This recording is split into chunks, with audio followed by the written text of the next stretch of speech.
two people of different age, different gender, different background find each other right here at the Peace Palace in The Hague when they talk about the Earth Charter, the International Declaration of Fundamental Principles to realize a just, sustainable and peaceful global society. He is over 90, former leader of the IMF and current chairman of the International Sufi Movement. She, much younger, affiliate of the Earth Charter, author and Zen coach. It's a dialogue between two worlds at a place that is special for both of them. Well, this is a very special building, of course. It's important that it is here. It is a center of peace. You feel it in the atmosphere. And I feel very safe here because during the last war, when I was hiding from the Germans, I had a home here in The Hague in a little street, and I worked here on my dissertation. Right here? Right here. I thought, here I'm safe. And it went all right. It worked out quite well because you're still here in this Peace Palace, and for you it's special too. Yes, it's special too because this is a very historical place, because 15 years ago the Earth Charter started here.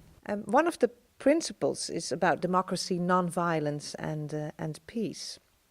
But how difficult is it to be hopeful when you see what's happening in the world, the violence in Nigeria, ISIS, what happened in Paris? How do you prevent becoming cynical? On the one hand, we have to see it in proportion, because when I think back of the last war, that was, from the point of view of violence, much more serious. There are millions of people died. Here it is, now in Paris, 15, and perhaps in Nigeria a few hundred, and the way in which it happened is horrible, but still, quantitatively, it is less bad than the Great War. There were whole societies fighting together. On the other hand, how do we react to it? We must not allow it to penetrate too deeply into our heart.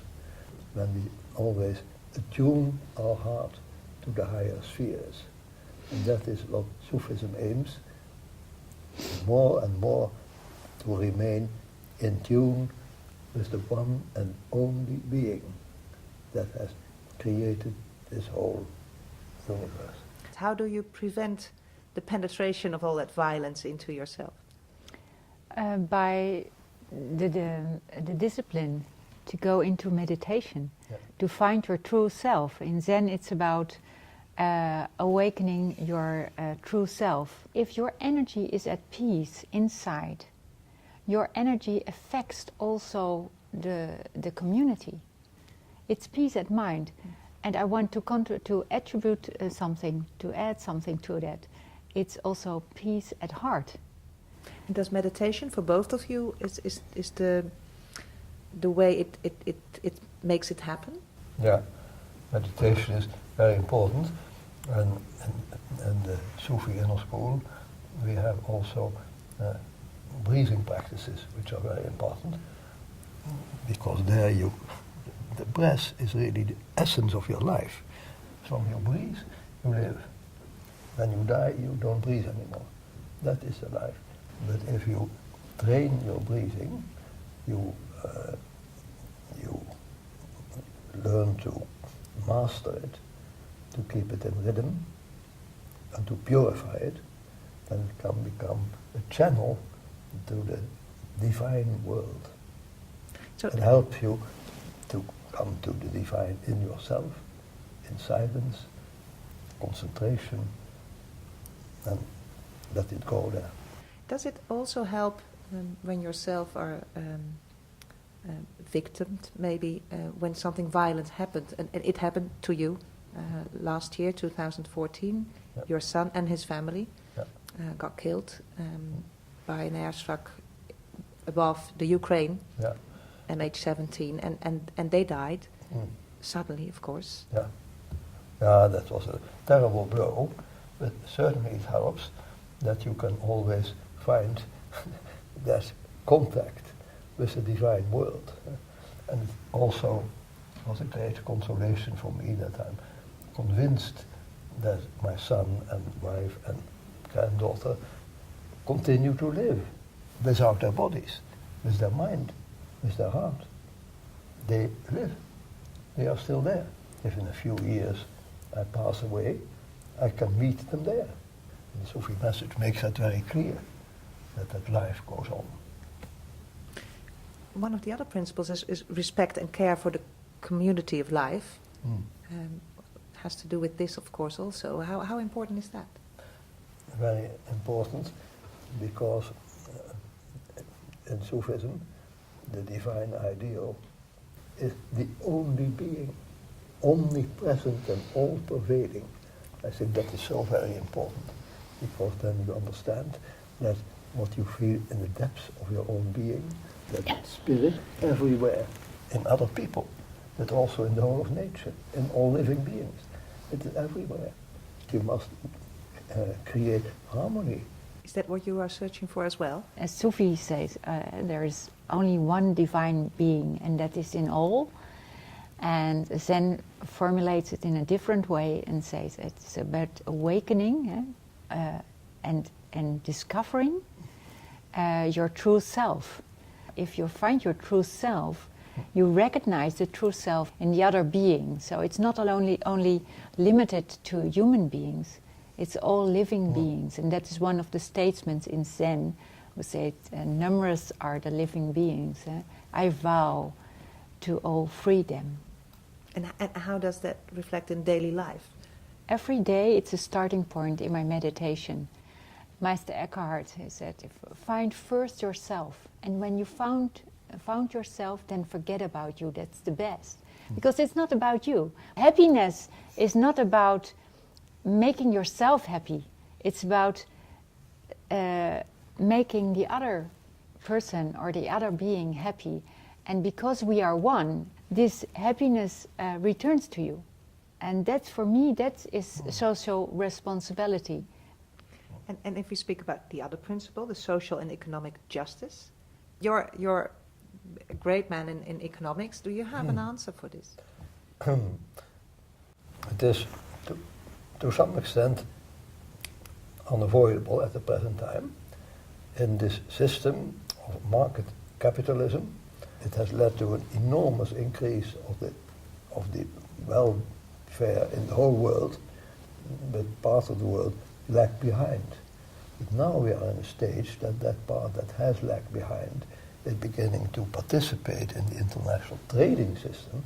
They can increase their wages and welfare enormously. Capitalism in that way is gradually bringing about a more balanced and more just system. The ecological integrity is one of the also important principles, of course, if we speak about the earth. Yeah. And although that capitalism and industrial, and it gives also a lot of bad influence if you speak about the environment. Yeah, a very serious problem. I think in principle the best way is to embody these effects of certain productions on the environment in the price mechanism. I'm very much in favor of a substantial tax on CO2. We can improve the environment and at the same time stimulate the growth of the economy. And it's all to benefit the earth, the soil. It's also the International Year of the Soil this year from the UN. How important is that? It's most important, and for me, soil means also the get to your soul. So the statement is save our soils, save our souls, because I think if we save the soil, we save also our being, the essence of our being. So for me, it's very essential. It's not only important, it's very essential. We have one common destiny, and that's the Earth. It's not the moon, it's not Mars, it's the Earth. So we must get a balance, you could say, between soul and soil. Yeah. And that's an important idea in Sufism, that we need to create a balance of the inner and the outer life. And how hopeful to conclude this dialogue, how hopeful are the both of you that we are capable to do that? I am hopeful, although when you look at the world now, it's difficult to have hope because you see so much conflict and suffering and more use of cars and all kinds of technology. It's bad for the environment. But on the other hand, I'm still optimistic because under that surface there is a growing awareness of the importance of spirituality. Yes. You train and coach leaders. Yes, Are they into spirituality? They hit the wall of the workload. What we created in our heads, in our thinking, is a permanent storm. We have created a permanent storm of thoughts. But you're still hopeful. I'm still hopeful How because comes? yes, we neglect the inside world. The inside world is our home, and we need to go home. And we are all longing for this home. So I'm so confident that we get there. We will go home. I'd like to conclude with say, let's go home. Let's go home. Thank you very much. Thank you.